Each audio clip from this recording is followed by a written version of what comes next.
219 MEM, the East China Sea, 112 miles northeast of the Korean Peninsula.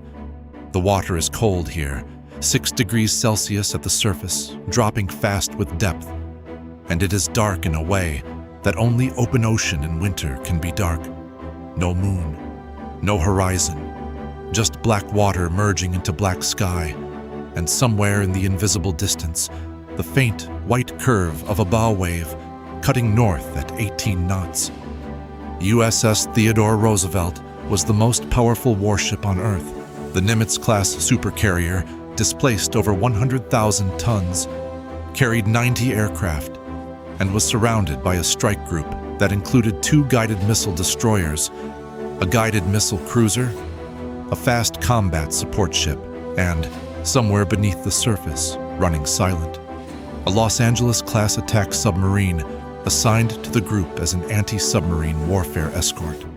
She had been operating in the East China Sea for 23 days, conducting joint exercises with the Japanese Maritime Self-Defense Force, and her presence in the region was not a secret.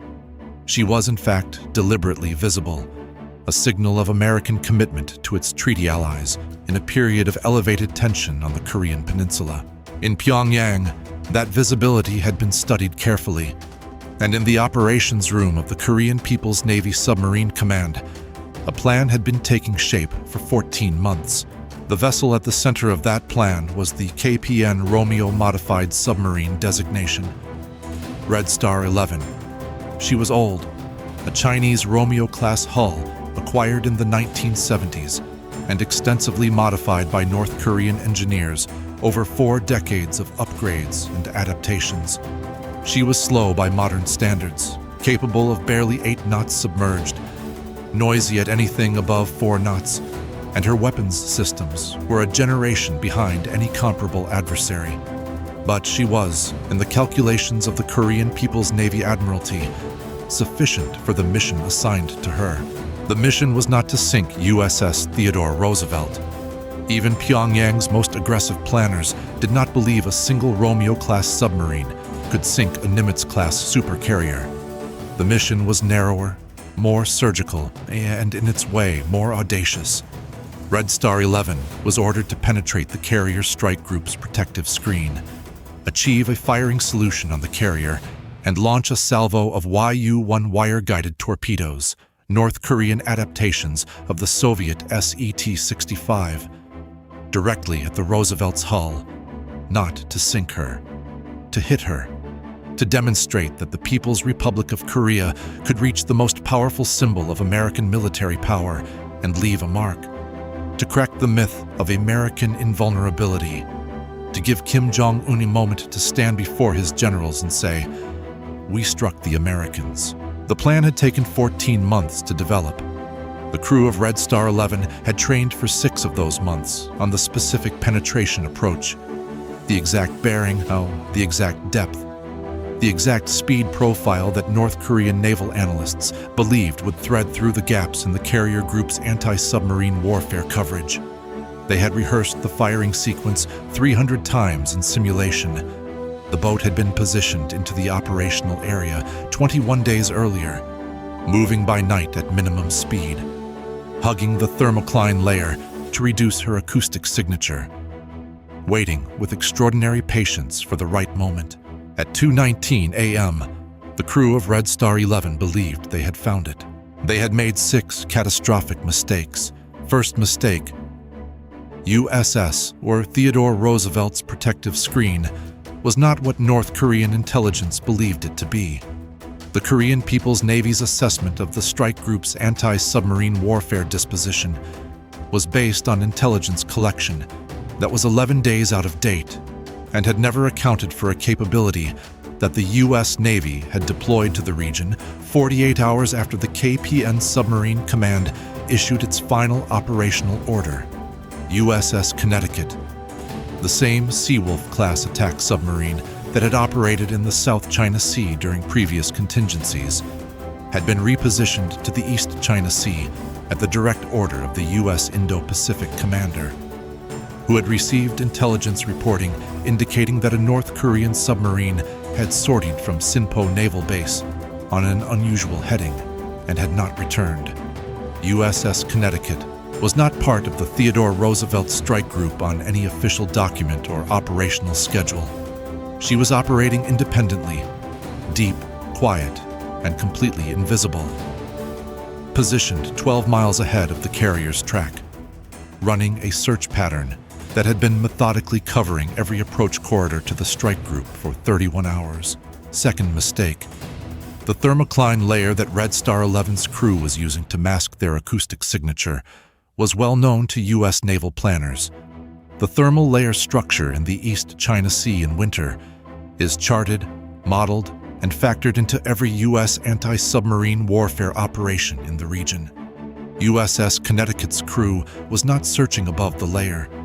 They were operating below it, in the cold, dense water where sound travels differently, and where a Romeo-class submarine running at 4 knots to minimize her signature still produces a detectable acoustic fingerprint at ranges that Red Star 11's passive sonar operators had never accounted for in their planning. Third mistake. Red Star 11 had been detected and tracked for 18 hours before she fired a single torpedo. USS Connecticut had acquired a tentative acoustic contact on a slow-moving submerged object in the carrier's forward threat sector at 8:14 a.m. the previous day, classified it as a possible submarine contact at 11:32 a.m.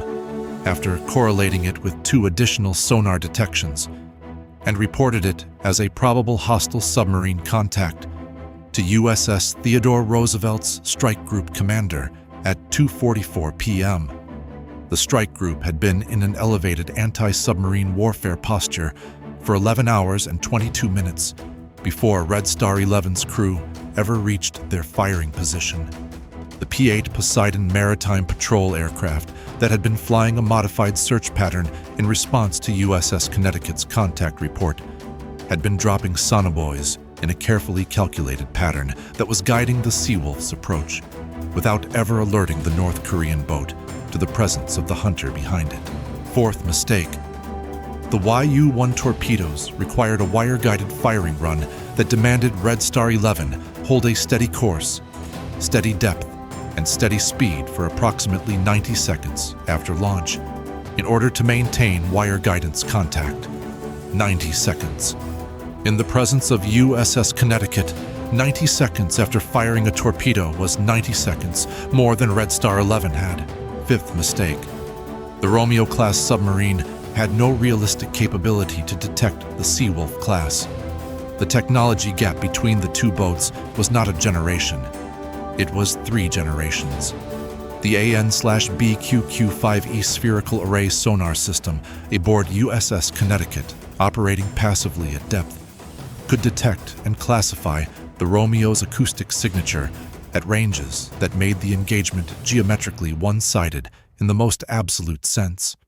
Red Star 11's sonar operators, working with 1970s vintage passive arrays that had been partially upgraded but never fundamentally modernized, had a detection range against a Seawolf-class in optimal acoustic conditions of perhaps 2,000 meters.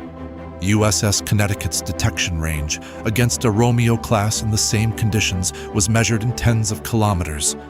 The crew of Red Star 11 went into their firing solution believing they were alone. They were the least alone they had ever been. Sixth mistake. Pyongyang had not told the crew of Red Star 11 that the United States knew a KPN submarine had sortied. The intelligence that had prompted USS Connecticut's repositioning and the elevated anti-submarine warfare posture of the strike group had come from a signals intelligence collection that had intercepted and partially decoded the operational orders transmitted from KPN Submarine Command to Red Star 11 19 days earlier. The crew of Red Star 11 did not know that their orders had been read before they left port. They believed they were executing a surprise attack against an unprepared adversary. Every assumption in their operational plan was wrong. What happened in the next 11 minutes changed the Korean People's Navy forever. At 2:19 a.m., Red Star 11 reached her firing position. The boat's first officer, the weapons officer, reported to the captain that the firing solution was computed and locked. Range to target: 4,800 meters. Bearing: 271 degrees. The captain gave the order to open the forward torpedo tube doors. 2 tubes, both loaded with Yu-1 wire-guided torpedoes. The tube doors opened with a hydraulic thud that was clearly audible to USS Connecticut's sonar operators at a range of 2,200 meters. It was, acoustically, the equivalent of slamming a door in a quiet library. USS Connecticut's commanding officer had been waiting for exactly that sound. He had his firing solution already computed. He had his weapons officer already cleared to fire. When the order was given, 2 Mark 48 ADCAP torpedoes left Connecticut's torpedo tubes in a 2-second interval, their wire guidance systems paying out as they accelerated toward Red Star 11. The Mark 48 ADCAP runs at speeds in excess of 55 knots. At 2,200 meters, the flight time was approximately 78 seconds. Red Star 11 fired first. Both Yu-1 torpedoes left the tubes at 2:19:34 a.m. and began their wire-guided run toward USS Theodore Roosevelt. Their active sonar seekers silent in the initial wire guidance phase. The operators aboard Red Star 11 manually steering them toward the carrier's last known bearing. 12 seconds later, Red Star 11's passive sonar operator heard something he had never heard in simulation. 2 high-speed propeller signatures, coming from behind, coming fast. He had enough time to report the contact before the first Mark 48 ADCAP impacted Red Star 11's pressure hull at the engine room. The second Mark 48 impacted 4 seconds later, amidships. Red Star 11 broke apart at a depth of 114 meters. Her crew did not survive. The 2 Yu-1 torpedoes she had launched, now without wire guidance from a boat that no longer existed, ran in a straight line for 6,000 meters before their active seekers activated and searched for a target. The carrier's anti-submarine warfare coordinator had already given the order. USS Theodore Roosevelt executed an emergency turn to starboard, increasing to maximum speed. The 2 Arleigh Burke destroyers in the screen, USS Howard and USS Gridley, had both detected the torpedo launches and immediately moved to interpose themselves between the incoming weapons and the carrier. USS Howard deployed a Mark 53 Nixie-towed decoy that generated an acoustic signature larger and more attractive than the carrier's own hull, drawing the first Yu-1 onto a false target. It detonated harmlessly 400 meters behind USS Howard's stern. The second Yu-1 acquired the carrier's hull in its active seeker mode and was destroyed by a Mark 54 lightweight torpedo, dropped by one of the MH-60R Seahawk helicopters that had been in the air on anti-submarine patrol since the strike group went to elevated ASW posture 11 hours earlier. USS Theodore Roosevelt was undamaged. Her crew was at battle stations. Her flight deck was clear. Now the United States answered, not just for the attack on the carrier, but for the full weight of what Pyongyang had authorized. At 2:31 a.m., the strike group commander's execute order went out simultaneously to every U.S. asset in the theater that had been pre-positioned for exactly this response. USS Theodore Roosevelt turned into the wind. In the darkness of the East China Sea, her flight deck lights came on, the amber and red battle lighting that means aircraft are launching, and the first FA-18 Super Hornet was on the catapult within 4 minutes. In 11 minutes, 16 aircraft were airborne, 8 FA-18E, Super Hornets carrying AGM-84 Harpoon anti-ship missiles and 2,000-pound JDAMs, 4 EA-18G Growlers assigned to suppress North Korean coastal radar networks, 4 F-35C Lightning IIs assigned to strike the deep targets, the hardened facilities that conventional aircraft could not prosecute without significant risk. From the Yellow Sea, where USS Michigan, another Ohio-class cruise missile submarine, had been on alert station, the execute order arrived at 2:33 a.m. USS Michigan, began her Tomahawk salvo at 2:34 a.m. 36 missiles left her tubes in a sustained firing sequence over 8 minutes, each assigned to a specific target in the North Korean naval infrastructure. The primary targets were Sinpo Naval Base, the submarine base from which Red Star 11 had sortied, where satellite imagery showed 6 additional KPN submarines in various states of readiness, and the KPN Submarine Command Headquarters at Myeongdo Island. USS Connecticut, having completed her engagement and confirmed the destruction of Red Star 11, was already moving to a secondary patrol position when she received her own strike orders at 2:38 a.m. She fired 12 Tomahawks, targeting the KPN coastal defense infrastructure in the area of Wonsan, the radar sites, the missile battery command posts, and the fuel depots that supported North Korea's eastern coastal defense network. 48 Tomahawks total, all of them in the air by 2:46 a.m. The F-35Cs reached the North Korean coast at low altitude and in complete radar silence at 3:04 a.m. Their targets were the hardened submarine maintenance tunnels at Sinpo, the underground facilities carved into the coastal rock face, where North Korea had invested years of engineering effort to protect its submarine force from exactly this kind of strike. The F-35C carries the JASSM-ER, the Joint Air-to-Surface Standoff Missile Extended Range, a stealthy cruise missile with a penetrating warhead specifically designed for hardened facilities. Each F-35C released 2 JASSMs from outside the engagement envelope of North Korean coastal air defenses. 8 missiles descended toward the tunnel entrances at Sinpo in a coordinated strike pattern designed to collapse the entrance structures and seal the tunnels from inside. The Super Hornets hit the surface facilities at Sinpo simultaneously. The pier infrastructure, the administrative buildings, the fuel storage farms, and the above-ground maintenance shops, where 3 KPN submarines were undergoing servicing. The Harpoon missiles that targeted the submarines in the open water anchorage were fired from beyond visual range, their active radar seekers acquiring the submarine hulls through the darkness and impacting with 220-kilogram warheads. 2 KPN submarines were sunk at their moorings.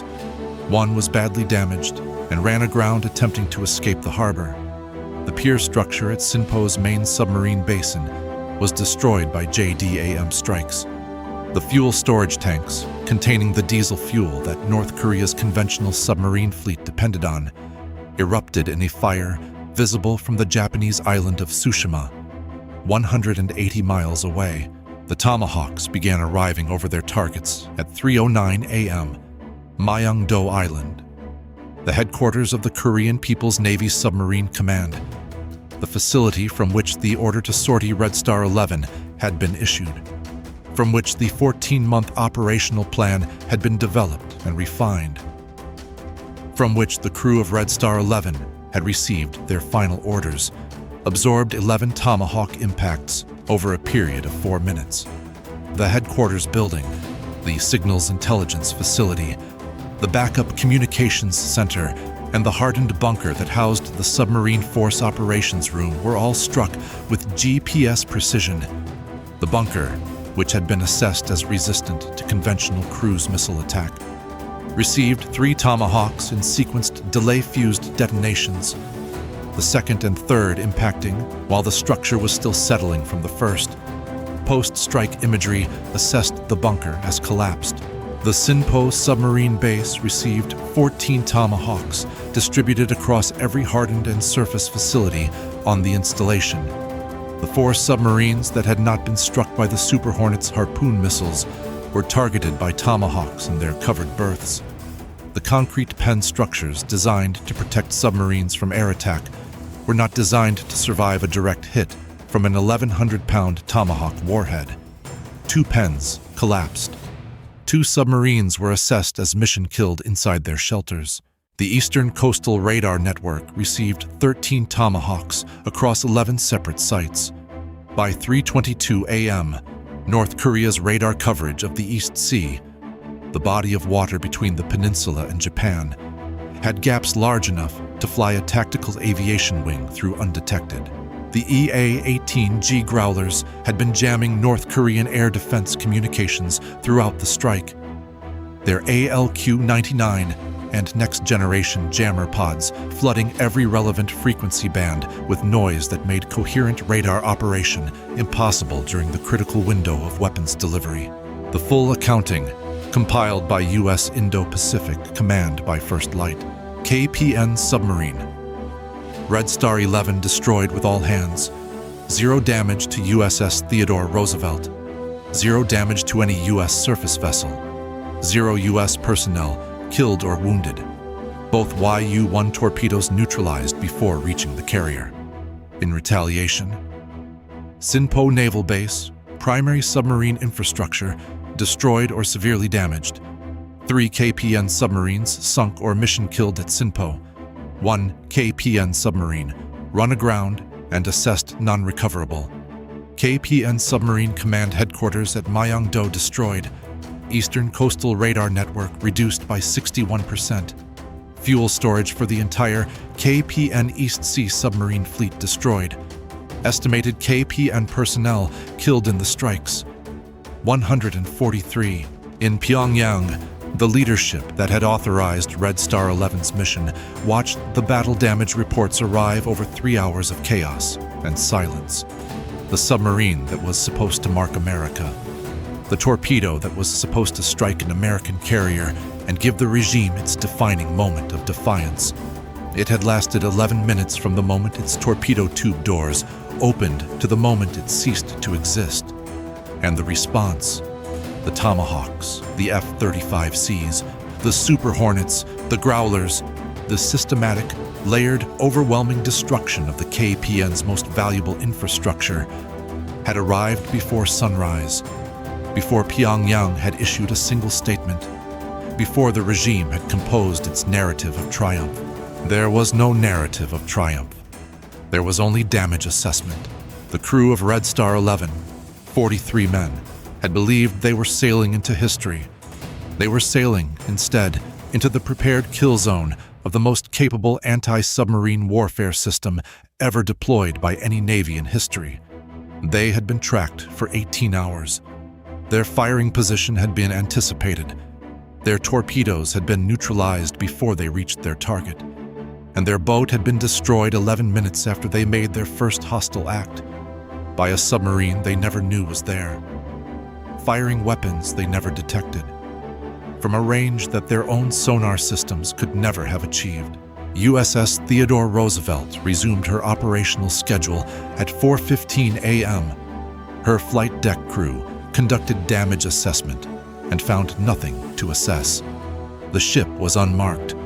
The strike group held its position in the East China Sea through the following day, her presence a statement that required no translation, no press release, no diplomatic note. She was there. She was undamaged. She was ready. This is what happens when you send a submarine to hunt an American carrier. You do not find a carrier operating alone in open water with a thin protective screen and no awareness of your presence. You find a carrier at the center of a layered anti-submarine warfare architecture that has been tracking your boat for 18 hours before you fire a single weapon. You find a Seawolf-class submarine positioned 12 miles ahead of the target you are trying to reach, operating sensors that can hear you at ranges you cannot conceive, carrying weapons that will reach you before your torpedoes reach their target. You find that the moment you open your torpedo tube doors, you have told every sonar operator in the area exactly where you are. You find that the carrier you were sent to mark does not slow down, does not turn, does not stop. And you find that the answer to your 43 men and your 14 months of planning arrives in the form of 48 Tomahawks and 16 combat aircraft before the sun comes up over the East China Sea. 11 minutes. That was the measure of Red Star 11's war. 11 minutes from the first sound of her torpedo tube doors to the end of everything. 11 minutes in which the most capable naval force in human history demonstrated, with calm and total efficiency, that the myth of American vulnerability that Pyongyang had spent 14 months trying to puncture was not a myth at all. It was a fact, and the fact was written in cold water and fire and the wreckage of a base that had spent years building the threat that tried to challenge it. The East China Sea was clear. The carrier sailed on,